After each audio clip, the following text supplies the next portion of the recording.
Hi, everybody. Welcome to She Writes Romance. It's your host, Teslie, and in today's episode, I'm super excited because we are joined by the author of In Good Company, Miss Joanne Mason. Hi. Hello, hello. I'm excited to be here today. Thank you so much for joining us. So, welcome. And to kick things off, I know that you recently published In Good Company. I'm super excited to know more about it. Yay! Because I know that it has fake dating and workplace romance. So, if you want to tell us more about the book. So, it is a contemporary fake dating workplace romance. It follows the FMC who just entered the workforce and realizes that her ex boyfriend works at her new place of employment. And he is over her. And so she's like, I want to get him back. I'm going to make him jealous. And her infuriating, cocky coworker's like, yeah, fake it till you make it. And she's like, oh, maybe I should start faking dating him. And so they start fake dating. The ex boyfriend is starting to get jealous. Things are starting to happen. Then the company goes on a trip to Jamaica, like an all inclusive trip. And that's when things change between the FMC and her coworker, the MMC Callum. And they come back and they're kind of realizing, are they going to stay in these lives of like going back to normal? She's going to go back to her ex boyfriend, he's going to go back to his life. Or are they going to fight for each other and see what's going on? I love that. I was so excited. I've been looking forward to this chat because I've read the blurb and I've always wanted to know more about Anna and Calum, your main characters. But I'm curious to know what was like the specific part of your life or like a spark that really made you or inspired you to write this story or write the entire In Good Company book. Sure. So I don't know if you are familiar with Smooch Pit, the mentorship program. It's a mentorship program that I found online. They mainly focus on working and mentoring romance authors. And 2 years ago, they had like an open call, like enter a manuscript. And if we choose you, you go through this whole mentorship program and things like that. And I was like, why don't I just do that? Like, I have a working romance novel. Let me package it up a little better. And I submitted and got in and got a mentor, and she helped me go through everything and I made it better. And basically, what kind of inspired it, I worked at a company like In Good Company where they it's a lot of young professionals where there's dating amongst the coworkers. There's all-inclusive trips every year. So that kind of inspired that because I was like, that's just such a weird company to work for. And I was like, there were a lot of instances like Alma and Callum at my old job. So that's what inspired it. That sounds so fun. So how did you craft their dynamic or because they have this workplace banter and it just probably felt so natural for you to write it. But how did you craft the dynamic that is so charged with workplace tension? Well, I know as far as like I'm married, and me and my husband, when we first started dating, it was a lot of back and forth. Like we kind of bugged each other, or I don't know if bugged each other is the right word, but like we're sarcastic among each other. And that's how we realized, oh, there's something here. And I like that because that kind of makes it a little fun. Yes. And because your book is really more on fake dating and workplace romance, what do you think is the emotional arc of the characters? Definitely one of them with the FMC, her family is back in the Dominican Republic and she's in a sense supporting them. So you get to see her struggles as she's saving up money to send to her family. She's mentally, when she's out with her friends, she's mentally like, do I have enough money for this? Because I have to help my family. So you see her going through that as a first generation daughter. With him, he battles with depression. So mental health is very something very near and dear to my heart, and speaking about it and breaking the stigma. And I wanted to show it from a male's point of view as far as what they kind of deal with. He goes to therapy in the book. He goes to group therapy within the book. And then he finds a creative outlet also where he does art to cope when he is feeling when he has an episode. Alma is the female main Yes. character of the book. So, Alma carries so much on her shoulders, right? The Hmm. career pressure, her family expectations, and of course her heartbreak because her ex is working in the office, right? So, how did you Hmm. balance vulnerability with her fierce ambition? Well, it was a lot of kind of pulling from my early 20s because I'm a first generation daughter as well. So it was very much of trying to figure out how I dealt with things of that nature as far as like helping my family and feeling a little bit responsible to be helpful to them. Figuring out love as like somebody young, and everything is like, oh my gosh, everything's so intense when you're in your early 20s. And then going into the workforce for the first time and not knowing what to do. So, something I want theme that I want in my books is kind of how messy life and love really is, because it's not always like rainbow and sunshines. And I think that's what in the book I kind of show two real people going through real things. It's amazing that you mentioned that because my next question is actually how much of your lived experience or journey did you pour into Alma's character? Yes, so I'm Dominican and I based Alma's character. She's also Dominican. So there is a lot of like cultural pulls of like her family talking to them while they're back in the DR and things of that nature. And they speak Spanish throughout the book, as well as like being a first generation daughter and those pressures. And I feel like mainly eldest daughters all have that little similarity of like the pressure of being the eldest. Yes. And so I pulled that in there.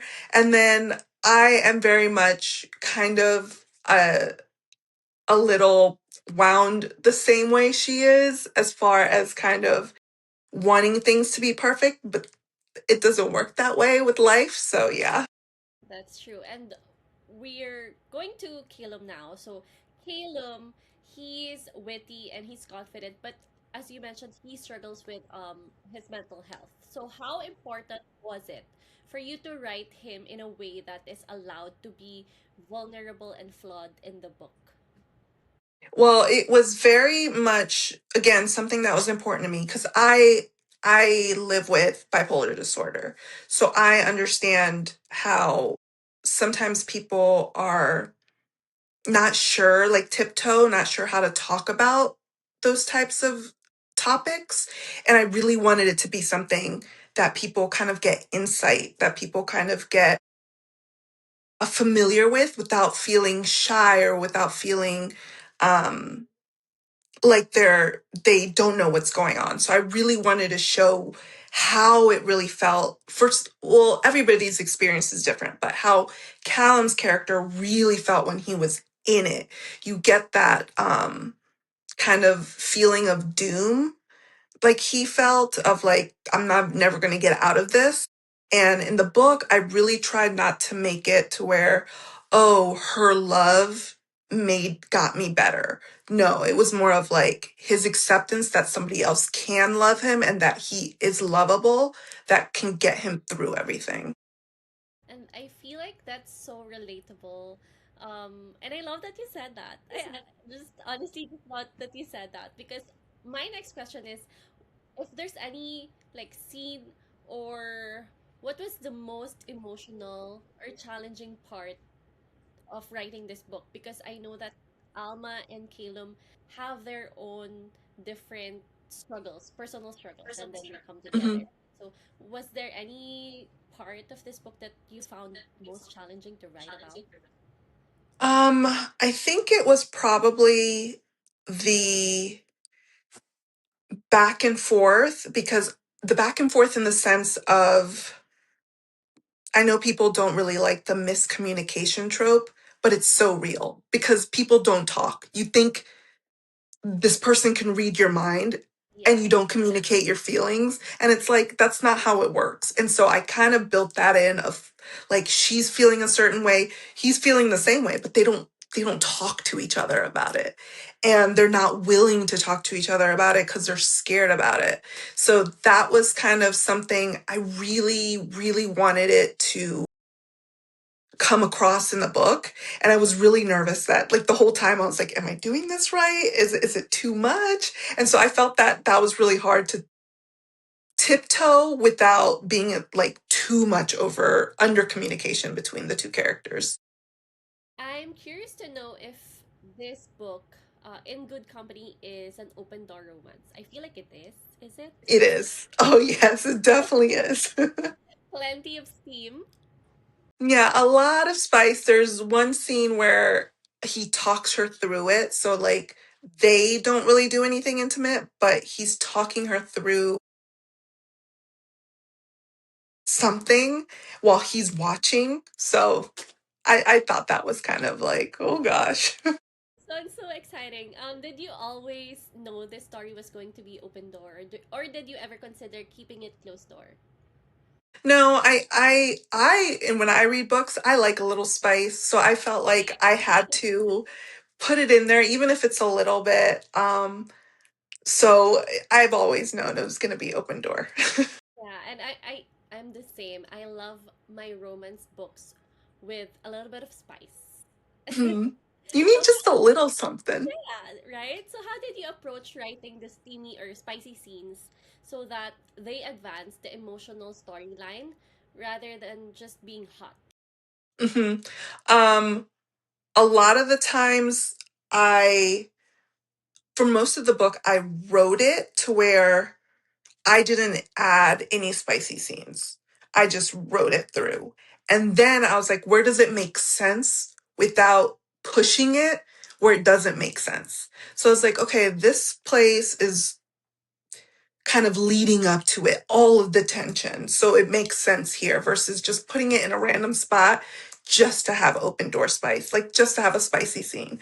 So I try to put it in parts where there was like the tension you just built up, that you just, something had to happen. So I was like, in my head, I was like, gotta give the readers what they want. And if Alma and Calum had a signature song, what would it be? Ooh. I think it would be, oh, what is that song? Now I can't think of it. It is, oh, I can't think of what the name of the song is, but I Did remember you I listen just, to a lot of songs while you were writing? Because I know some authors they do, right? yes. Oh wait, actually, I have a playlist. I can look at the playlist. I put a playlist because writing, I have to listen to music while I'm writing. And if I think of, like, if I'm listening to a song and I'm like, oh my gosh, this reminds me of the book, I put it on a playlist. And then, so I created like playlists in the book of like a few songs in here.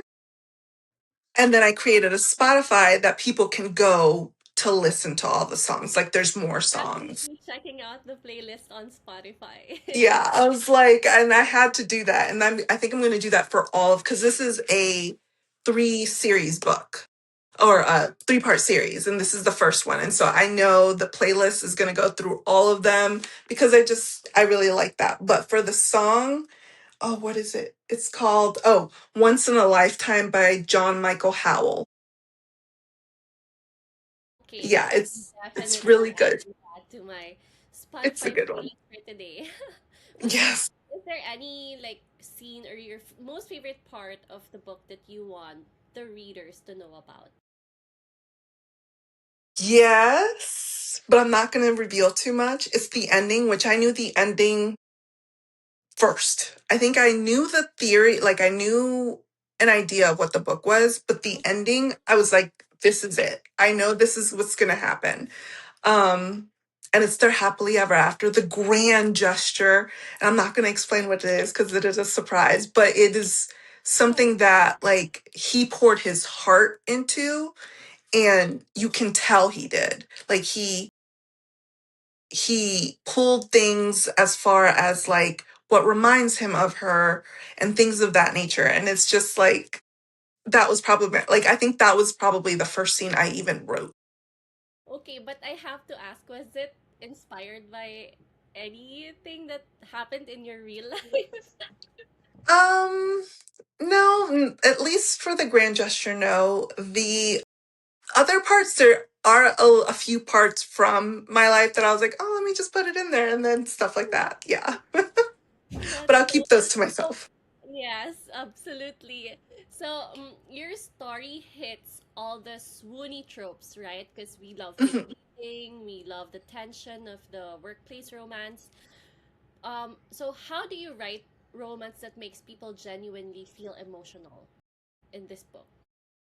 Um, like I had mentioned, I feel like making it showing the messy part of love and like I don't want to say the toxic part of love, but like a little bit of that like it's not perfect. There's these people are flawed. Showing that I think was really important, and I think is something that readers will see as like this is relatable. I see this in me, or I've seen this in a relationship that I've been.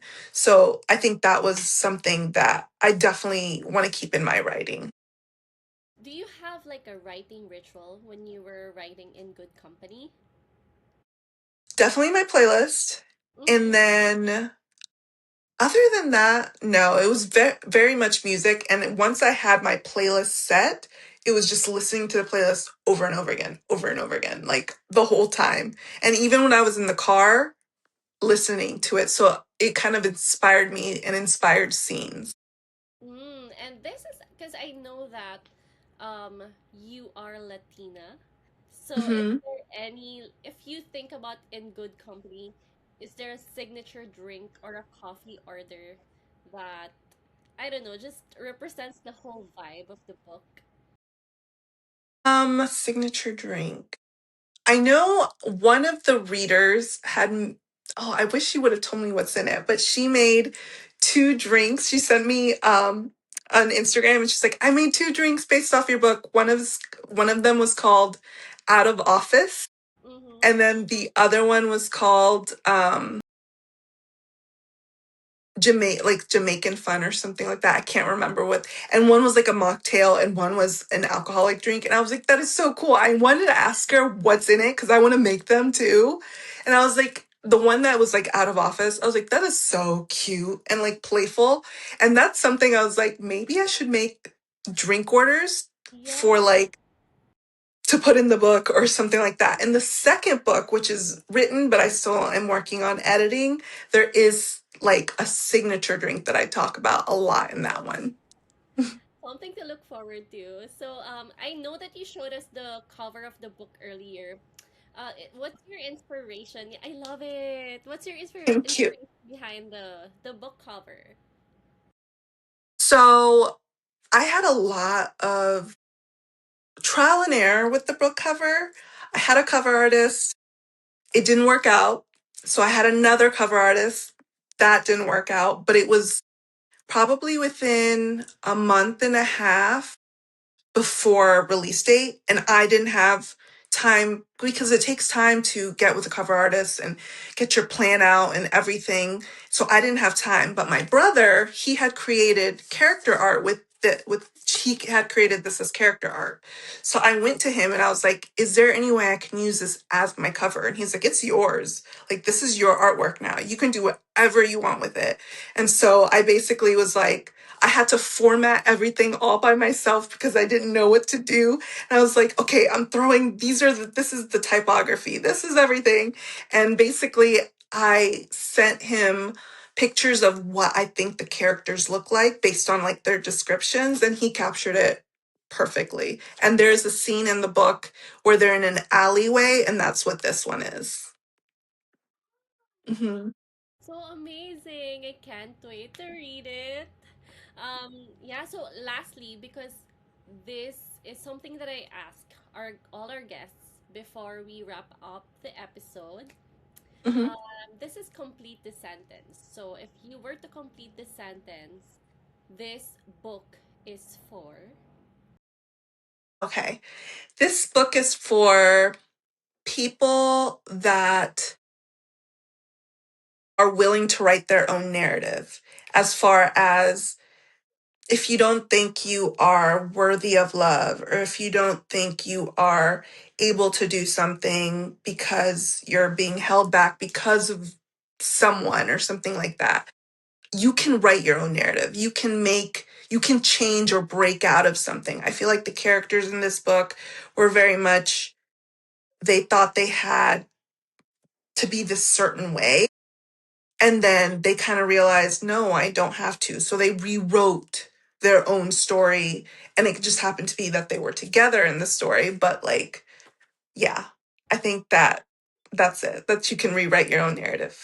Yeah, and I love that you said that because this podcast is not only for book lovers, this is also about people who want to romanticize their lives, pursue their passion, and just really step into their power, regardless of if they have somebody or not. Um, but my last question, um, what is one truth about pursuing a creative dream that you wish everybody knew? One truth, I say go for it.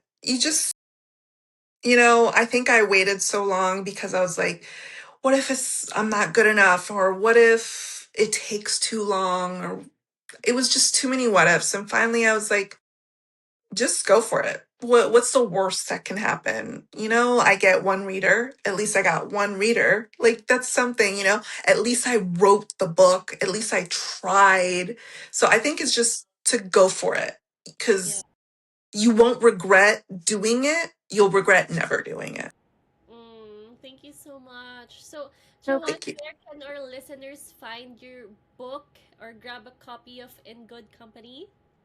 Yes. So In Good Company is on KU. You can find it on Amazon, Barnes and Noble. I also have it if you head to my Instagram um, at JA Mason Writes.